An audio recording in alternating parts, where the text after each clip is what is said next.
Shri Parashakti Vidyala CBSE Class 4th Subject Tamil.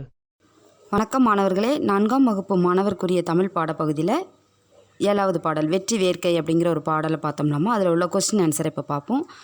3 question இருக்குது. தமிழ் நோட்டை எடுத்து நல்ல நீட்டாக எழுதி படிச்சுக்கோங்க. ஃபஸ்ட்டு கொஸ்டின், ஆலமரத்தின் விதை எவ்வாறு இருக்கும் என்று அதிவீர ராமபாண்டியர் குறிப்பிடுகிறார். ஆன்சர், ஆலமரத்தின் விதை மீனின் முட்டையை விட சிறிதாக இருக்கும் என்று அதிவீர ராமபாண்டியர் குறிப்பிடுகிறார். ஆலமரத்தின் விதை மீனின் முட்டையை விட சிறியதாக இருக்கும்னு அதிவீர ராமபாண்டியர் குறிப்பிடுகிறார். செகண்ட் கொஸ்டின், ஆலமரத்தின் நிழலில் தங்கும் படைகள் யாவை? ஆன்சர், யானைப்படை, தேர்ப்படை, குதிரைப்படை, காலாட்படை. ஆலமரத்தின் கீழே இருக்கக்கூடிய படைகள் என்னன்னு கேட்காங்க. யானைப்படை, தேர்ப்படை, குதிரைப்படை, காலாட்படை.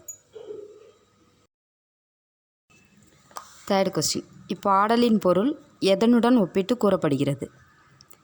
ஆன்சர், பிறருக்கு செய்யும் உதவியால் ஏற்படும் நன்மையுடன் ஒப்பிட்டு கூறப்படுகிறது. பிறருக்கு செய்யும் உதவியால் ஏற்படும் நன்மையுடன் ஒப்பிட்டு கூறப்படுகிறது. இதை தமிழ்நாட்டில் நல்லா நீட்டாக எழுதி படிச்சுக்கோங்கம்மா. அடுத்த வகுப்பில் பார்க்கலாம். தேங்க்யூ.